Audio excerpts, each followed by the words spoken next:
Folks, it has been a hell of a weekend in these United States. I don't even know where fully we should begin today. Because a lot has happened that has been extraordinary, has been hopeful, has been devastating, has been tragic um over this weekend. And I have so many feelings. I have so many feelings that I have been holding since Saturday. So without further ado, I don't even have a big opening. There's just a lot to dig into. I'm happy that you're here, Damnation. Welcome to the Danielle Moodie Show. Let's get into it.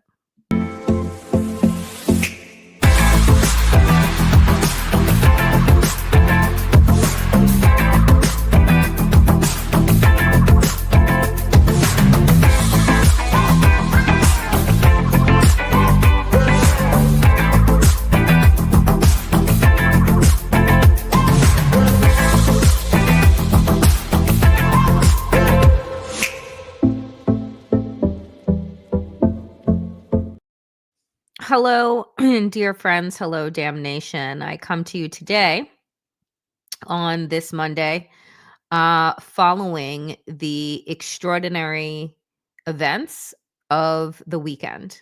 Um, I have to say that this weekend was basically encapsulates kind of where we are in America right now, where on one hand, you saw the great capacity of millions of Americans to come together on Saturday for the No Kings protest across the country. Over 2,000 protests.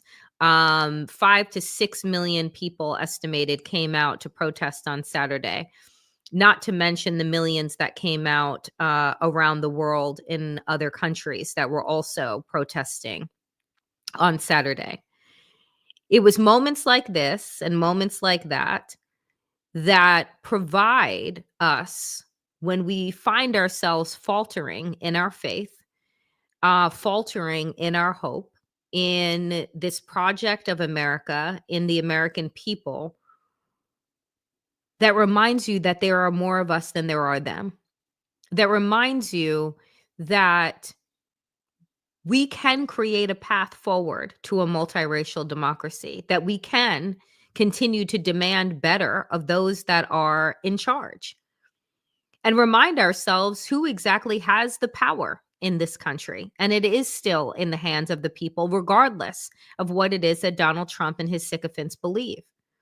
But more importantly, what corporate media and law firms around this country, in their act of bending the knee to Donald Trump, millions of people showed them where the American public actually is. And it isn't on the side of Donald Trump. It isn't on the side of cruelty. It isn't on the side of hate. The diversity in age, ethnicity, religion, orientation, identity, political party that showed up on Saturday restored faith that had been waning on my part, on whether or not the collective awakening, the collective consciousness was going to take hold. And like I say, and I say this all the time on this show and on other shows, this is just the beginning. This is just the beginning of the fight. If you can imagine, dear friends, we are only 6 months into this administration. 6 months. In 6 months, the damage that has already been done will take generations to undo. And it's striking. But on Saturday, and I'll dig into it more later on in the show, the people of this country have said, we've had enough. And so, as I've said before, as the summer months go on, as summer breaks way to fall, these protests are only going to get bigger The escalation of Donald Trump's violent rhetoric will only become more intense. And Lord only knows where this takes us towards the end of the year. But here's where we truly begin today, which is with the arrest of assassin Vance Bolter, 57-year-old, who took the lives of Minnesota State Representative Melissa Hortman and her husband, viciously wounded Minnesota State Senator John Hoffman and his wife, Yvette. And I just want to remark, as I did earlier today on Democracy-ish with Wajahat, and that video is up now on my YouTube. My. So police do have the ability to take people into custody without killing them. Isn't that something? I find it just, shocking all the time that white murderers, this man put the country in a 2-day manhunt in order to find him. 2-day manhunt, heavily armed, murdered 2 people, had a hit list of 70 people, including institutions and health centers. And he was seemingly taken into custody unscathed. And yet I want you to think about, I don't know, every single one of the Black children, Black women, Black men that were guilty of nothing other than being Black and in the right place at the wrong time aren't afforded as much grace and composure as a white, cold-blooded terrorist and murderer. Tamir Rice was 12 years old, playing on a playground when he was shot dead by police officers. Trayvon Martin is a teenager walking home from convenience store in the rain with a hood on, shot dead by a white vigilante. Breonna Taylor was asleep in her bed, shot dead by police. The list goes on and on and on. John Crawford was shopping, shot dead in the store. Ahmaud Arbery was jogging, shot dead by white vigilantes.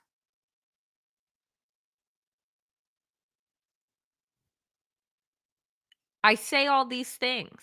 Sandra Bland was driving her car, mysteriously dies by hanging in prison.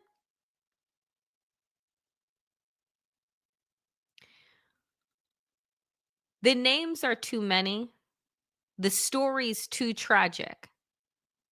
But all I think about is the fact that Vance Bolter, Dylan Roof, who killed 9 parishioners at Mother Emanuel Church, was brought to get a snack after murdering 9 prayerful Black people before he went to prison.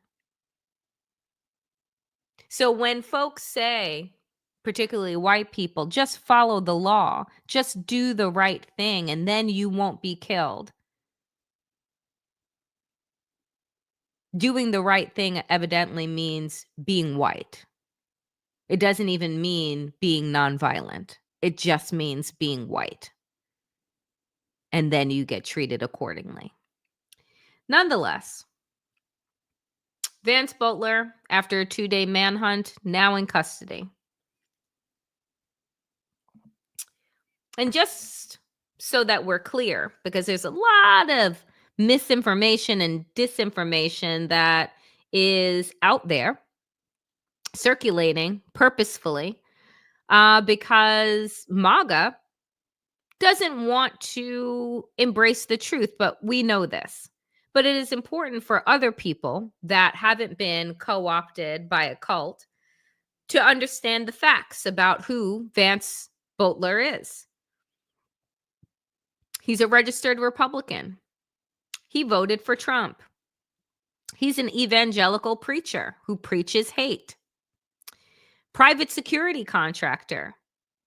His hit list, the 70 people, included Tim Walz, Ilhan Omar, and abortion activists. And he followed anti-LGBTQ hate groups on Facebook. And just a little bit more, if you wanted to just take a listen to this quote-unquote preacher, hear what he has to say. Arrivé dans chaque pensée. So there's no sin Et il n'y a aucun péché that God can't take care que of. Dieu ne peut pas enlever. Nothing. Il n'y a rien. There's people, especially in America, Il y a des gens, particulièrement aux États-Unis, they don't know what sex they are.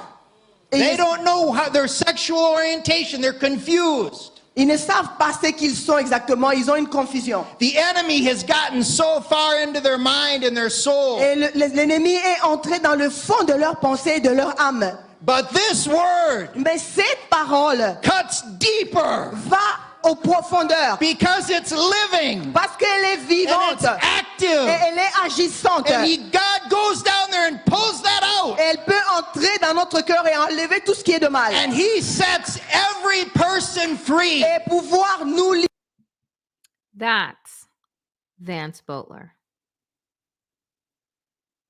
In his own words, up on a stage, spouting all of the same rhetoric that comes out of MAGA. You hate gays, you hate trans folks, you are the most righteous and applauded people, white evangelical Christians. And in his mind, I'm certain, right? He was acting as a patriot. He was doing the Lord's work, right? And shooting people dead in cold blood because you don't agree with their political positions. That's who Vance Butler is, not what MAGA is trying to spin him into. Oh, this was a plant by Tim Walz. And yeah, it doesn't even make sense to reiterate the bullshit and fuckery that was coming out of the sewage pile known as Twitter. And who was conjuring that up in order to just plant seeds of doubt. But now you heard the man in his own words. So I think it's fair to say you know where his heart lies. He carried a notebook with 70 targets, including from Planned Parenthood, other leaders and business locations, all recovered. The tallies of names and locations was found among papers in a vehicle that was linked to the suspect and recovered by law enforcement officials. Other papers indicated that there may have been plans to target No Kings protests, which were organized throughout the country on Saturday in response to the Trump administration's policies. Among the targets listed were abortion providers in Minnesota, according to a spokeswoman for Senator Smith. A federal law enforcement official said the notebook included locations for Planned Parenthood and other health centers. But he's an extreme far leftist, according to Elon Musk and the sewer rats that exist on Twitter. No, this is one of your own. It always is one of your own. You see, we can't allow ourselves to even get caught up in the let me show you the facts and the receipts piece to these people, because that's like trying to hold up a picture of the sun and tell them that's what warms things, and them telling you, no, Donald Trump told me it's the moon. It's not those people that we're interested in showing the truth to. It's everybody else who didn't think that the last election was important enough for them to show up and exercise their right to vote. Tens of millions of Americans sat home. Some of them marched on Saturday because now they're aghast at what is happening. They rode out the first regime, so they thought, I got it this time. And as myself, Waj, Mary Trump, and others have been saying for years, a second shot at power was not going to be the same as the first. Like the dinosaurs in Jurassic Park, Donald Trump had already tested the fences in his first regime. He got rid of the obstacles in his way, like those who took a pledge to the Constitution and believe in the rule of law.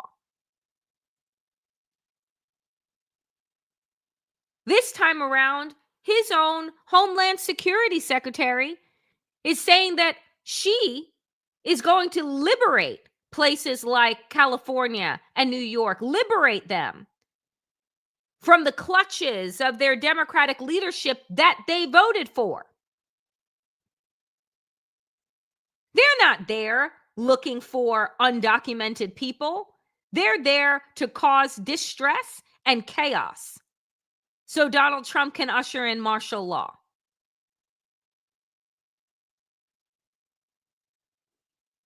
And so I'm not going to do the bullshit both sides that mainstream corporate media got themselves caught up in doing when Senator Padilla was handcuffed and thrown to the ground last week. Oh, some said he shouldn't have asked a question. He wanted political theater. I'm sorry, what?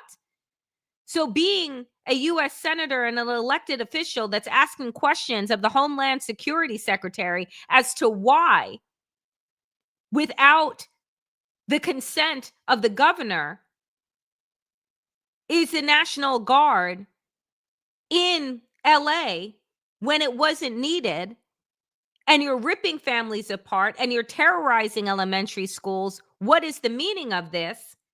That's too much. Because apparently there's a right way to respond to authoritarianism and oppression. And I guess it's to hold up your hand and hope that you get called on.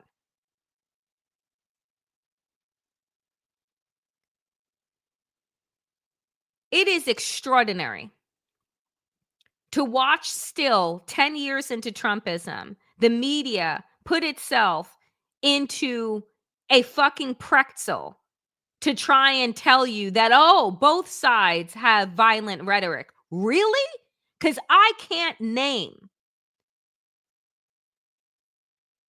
a person that has mowed down multiple people with the manifesto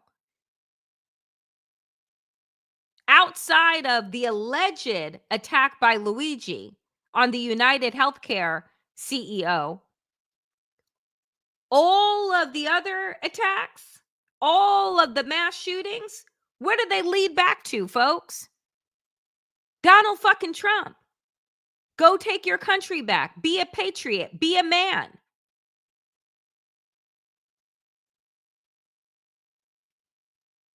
So let us stop pretending, because the pretending is what is dangerous and is getting people fucking killed. So much so, here we are now, a couple of days removed from this act of domestic terror, and Trump has not called Waltz after Minnesota shootings, attacks him as, quote, grossly incompetent. The things that Donald Trump does on a daily basis now would have been impeachment worthy 10 years ago. What should happen after a national tragedy and an escalation in political violence is that the people that are in charge try to bring that temperature down, not Donald Trump. Not that motherfucker who just posted on Truth Social overnight talking about we're going to double down on ICE deportations in Democratic power centers and that Democrats hate this country, saying that the day after a political leader was assassinated alongside her husband. And the fact that the fucking media doesn't call that insane, doesn't call that pure fucking depravity and the acts of a sociopath is beyond me. Truly beyond me.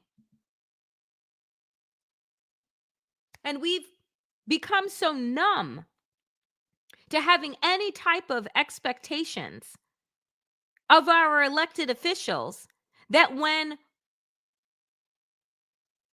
elected officials in the Republican Party show their full fucking Ku Klux Klan hat and their full fucking violent nature, nothing happens. It doesn't even make news.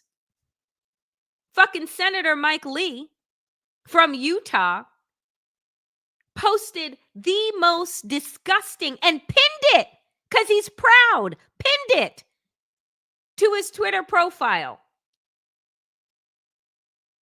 lying about Vance Butler and saying that he was a Marxist leftist. Lie. And then, folks, posting this. Nightmare on Waltz Street, because he can't even spell Waltz's name correctly. A representative is dead. Her husband dead. Another one in hospital with multiple bullet wounds. And that is what a U.S. senator posts and pins on his social media. But we censure Rashida Tlaib in the House for being a Palestinian and vocal. We censure Representative Al Green for standing up and condemning this president and his lies. But Mike Lee says some hot shit like this and boldly posts it on his social media and pins it there, and nothing happens.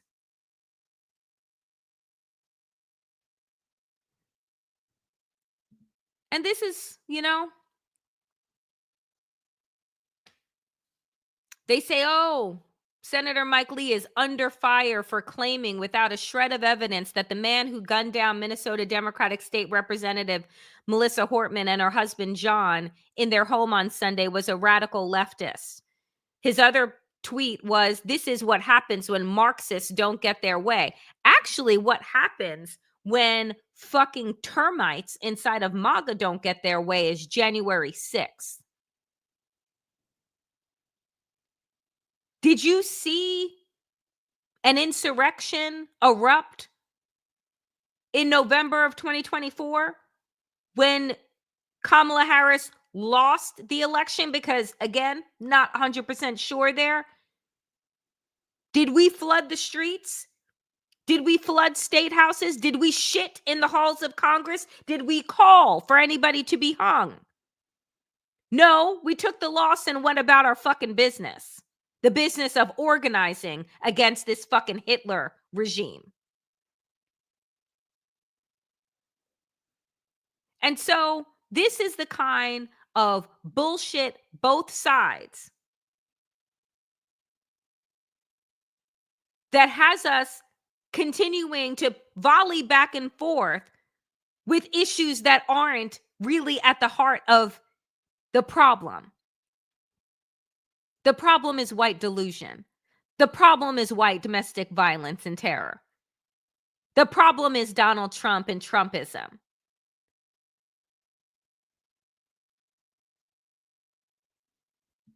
It just... So as of right now, federal charges, 6 federal charges, and state first-degree murder charges have been issued for Vance Butler. And so here is what you need to know about where we stand right now, and more charges may come out as things are investigated. He is spoken to, his manifesto is released. Vance Butler, the suspect in the shootings, was arrested Sunday after the largest manhunt in the state's history. He is being charged with first-degree murder charges, the Hennepin County prosecutor said. Minnesota does not have the death penalty, so the maximum sentence would be life imprisonment without parole if convicted. Federal charges could yield the death penalty. Butler faces 6 federal charges, including murdering the Hortmans with a firearm. Those are eligible for death penalty, but it's too early to tell if federal prosecutors' office will pursue it. It also is too early to tell whether or not, Donald Trump will just drop all the charges. Because why not? The sad thing is that is not out of the realm of fucking possibility, because that's the world that we live in, where if you murder people, if you threaten to hang people, if you actually kill people, like Kyle Rittenhouse did, or Danielle Penny, you get plum jobs, you get bolstered by GoFundMes, and you become a hero on the right. So am I holding my breath that the federal charges against this man won't be dropped at some point? I am not. But do I know that the state charges won't be dropped? Yeah, because Governor Walz won't let that happen.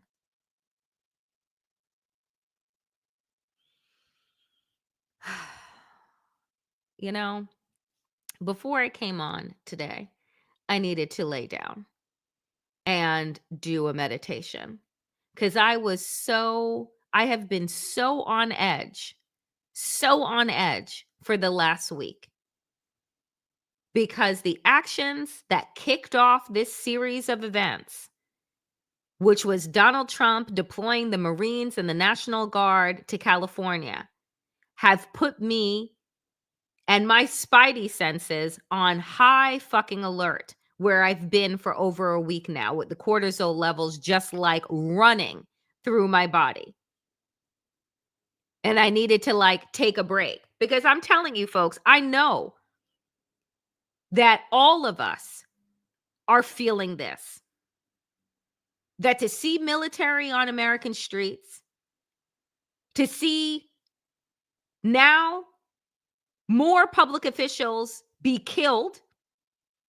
It was already enough to see Padilla cuffed and thrown onto the ground, and Ras Baraka, the mayor of Newark, cuffed and roughed up by ICE, and the judge in Wisconsin indicted. But now murder. And in the midst of that, having a president who decides to double and fucking triple down. So for me, yeah, I'm exhausted, emotionally, spiritually, and physically exhausted. And I know that all of us are, because we are not supposed to be living through this type of constant state of anxiety, anger, frustration, and fear. And to mention, being on the verge of World War III with fucking Israel and Iran, the genocide in Gaza, the genocide in Sudan. I mean, my God.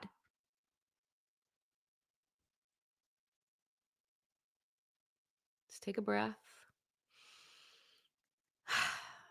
Okay. Speaking of, here was the pathetic scene from Donald Trump's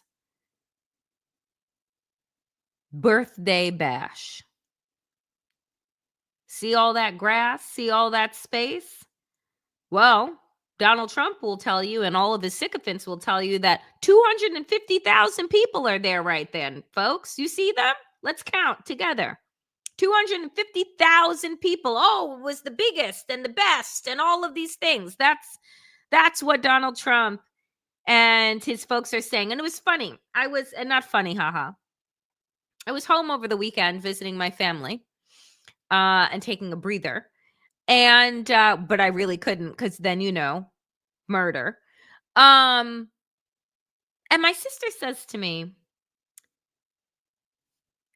do you think that Trump even sees that there aren't that many people at his military bash? Do you think that he honestly, that his eyes can even register what reality is? Because he has no one around him that was going to say, like, yeah, this didn't turn out the way that we wanted it to. No, they'll just sit there and be like, this was amazing. It was great. I've never seen anything like it. You're so inspiring. The crowds were, and it's just like, she's like, do you think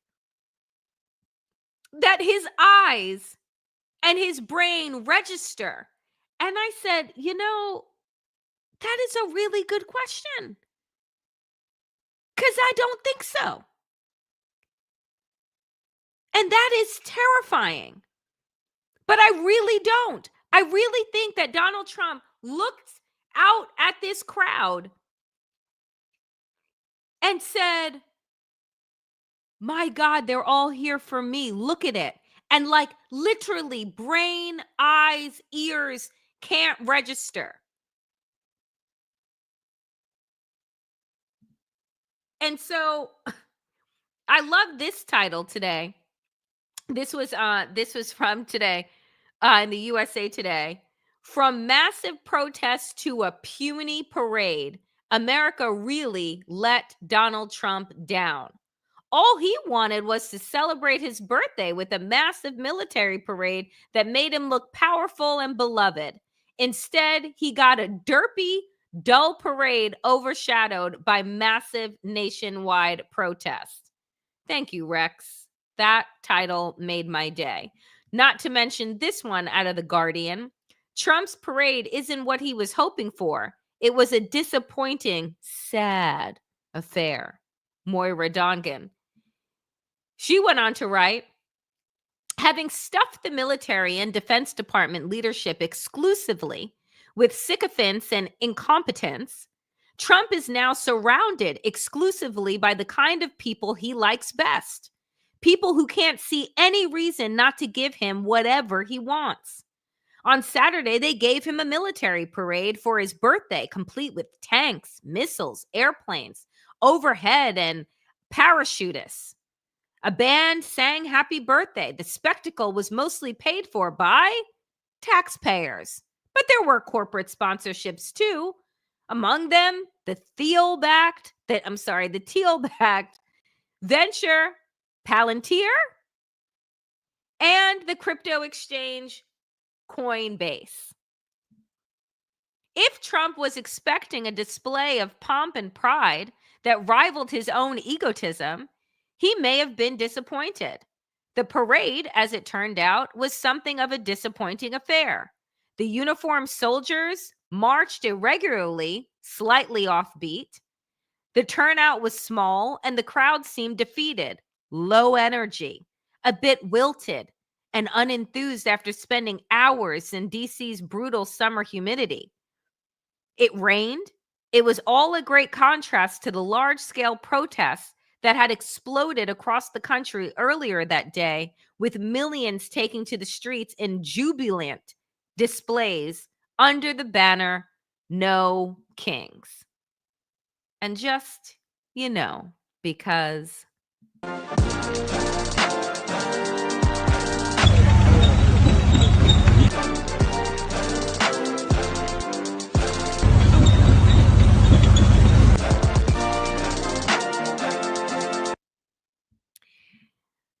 Do you know what I want to draw your attention to, too? This is something, again, a friend of mine who is a veteran. He said, you know that our military knows how to march in lockstep, right? Like they practice, they know how to do lockstep. You notice that in Moira's piece, she said that the military officers were marching awkwardly offbeat. A theory that a veteran offered was that that could be perceived as the Army's protest. That instead of marching in lockstep to show being lockstep with Donald Trump, they marched a little offbeat. It's a theory. I kind of like it. It's a theory. I'm just throwing it out there. But I thought it was interesting that it was even pointed out the uniformed soldiers marched irregularly, slightly offbeat. The turnout was small and the crowd seemed defeated. I thought that that was very interesting because, again, we have some of the best military personnel in the world is in the United States military. You're telling me that at a parade, they don't know how to march in lockstep? So I think that that was their protest. It is a theory that is being floated out there. No one has confirmed it, but interesting enough to draw your attention to. Meanwhile, anti-Trump demonstrators crowd streets, parks, and plazas. I know many of you in the chat and many of you watching this later attended the marches across the U.S. Organizers say came to the millions. Here are just some of the images that I thought were brilliant. This one, gorgeous. Huge, boisterous crowds marched, danced, drummed, and chanted shoulder to shoulder in New York, Denver, Chicago, Austin, Los Angeles, some behind No Kings banners. Atlanta's 5,000 capacity event quickly reached its limit, with thousands more gathered outside barriers to hear speakers in front of the state capitol. Officials in Seattle estimated that more than 70,000 people attended the city's largest rally downtown, the Seattle Times reported. Here are some more scenes from this spectacular, what many are arguing is historic in its turnout, because they are saying 5 to 6 million marched, protested in the United States, not to mention several countries outside of the United States that also held their No Kings rallies to show solidarity with the United States, also drew 5 to 6 million. So they are estimating in total that this day of protest on Saturday brought 12 to 13 million people out into the streets. That is extraordinary. And it should give each and every single one of us, including myself, who can find themselves kind of, at the bottom of the barrel by fucking midweek here, that the people are waking up, folks. The people, the alarm clocks have gone off. The people see what's happening. Their eyes are wide open. Their hearts are wide open. And in response to Donald Trump's cruelty and hate, people are dancing and linking arms and choosing unity over division. We are in it for the long haul. This is but the first stages of resistance. We are months, just months, into this second regime. Donald Trump is doubling down on his attacks on blue states in blue cities, hoping to escalate violence and provoke, right? Negative, forceful interaction with the people and law enforcement.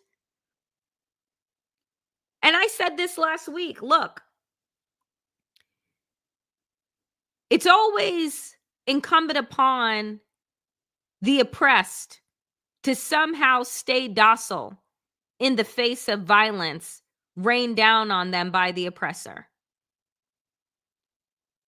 And my thought is, one day you're going to push people too fucking far. Donald Trump was shown on Saturday that he doesn't have a mandate. He doesn't have the masses. They are against him in this country and around the world. They are disgusted by him. They hate him and everything that he stands for. And we have got to remember that there is more of us. There are more of us who believe in the ideals of this country than there are that don't. People say, well, what's the difference? Nothing changes. Everything changes when you begin to look around and see that you are not alone.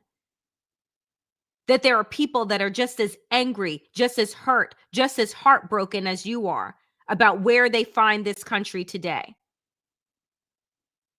And that they're willing to leave the safety of their homes. They're willing to get off of their couches because they're willing to stand up for this country. As Donald Trump continues pushing his unpopular policies, his draconian policies, this is only going to increase in power. We are at a tipping point. America is going to decide what kind of country it wants to be. The decisions that we make now will have long-term effects for generations to come. We cannot lay down. We cannot comply. We have to continue to take action, continue to organize, continue to run candidates for local office, for state office, for city councils, school boards.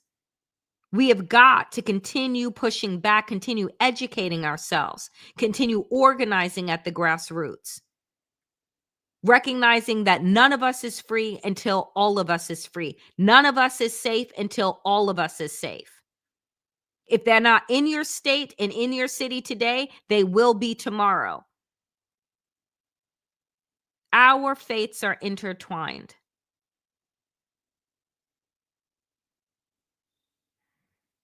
So we must continue to take action, to organize, to educate, to amplify the truth, to support those who speak truth to power. Because the gaslight, it is real and it is thick. So as I end today's show, I want to thank you all so much, those that have donated today, that have provided super stickers and super thanks. They go a long way in order to help me put out the kind of content and do the work that you all deserve on a regular basis. So I want to say thank you once again to Bill, to David, to Rob, and to others who leave super stickers and super thanks on these shows after they air. And I also want to say, I am less than 100 subscribers away from 25,000. If you are here today and you have not hit like, if you have not commented, and if you have not hit the bell and subscribed to this channel, please do so. It is free and it helps me get into as many feeds as possible and continue to grow Damnation to the numbers that it deserves. And if you're looking for a way to support me on a continual basis, think about becoming a paid subscriber to the Damn Digest. All my content is free and will remain free. But for those who have the resources and the ability, you can become a monthly supporter and subscriber to the Damn Digest. And I will greatly appreciate that. As always, dear friends, thank you to Susan, our fantastic moderator who holds down the chats every day, Monday through Thursday, and actually Monday through Friday, because you also show up for Democracy-ish for Waj and I greatly appreciate that. Could not do this without your support, Susan, and the support of all of you who show up. PJ, coming in big again. Thank you so incredibly much for your generosity. Folks, that is it for me today here on the Danielle Moodie Show. As you know, I am here Monday through Thursday, 5 p.m. Eastern. I will be back tomorrow, and it is town hall. Oh, let me say this. I will be back tomorrow. There is a deep possibility that I will not be live again until Wednesday. We have to sort some things out. I will always keep you posted, but there will always be a video, so you never even have to worry. But I want to say thank you once again to all of you, and to all of you who showed up and marched and protested, and continue to organize. I appreciate you. As always, dear friends, power to the people, and to all the people power. Get woke, stay sane, and in these extraordinarily, increasingly dangerous times, dear friends, please do stay safe. I will see you back here tomorrow, 5 p.m. Eastern. Be well.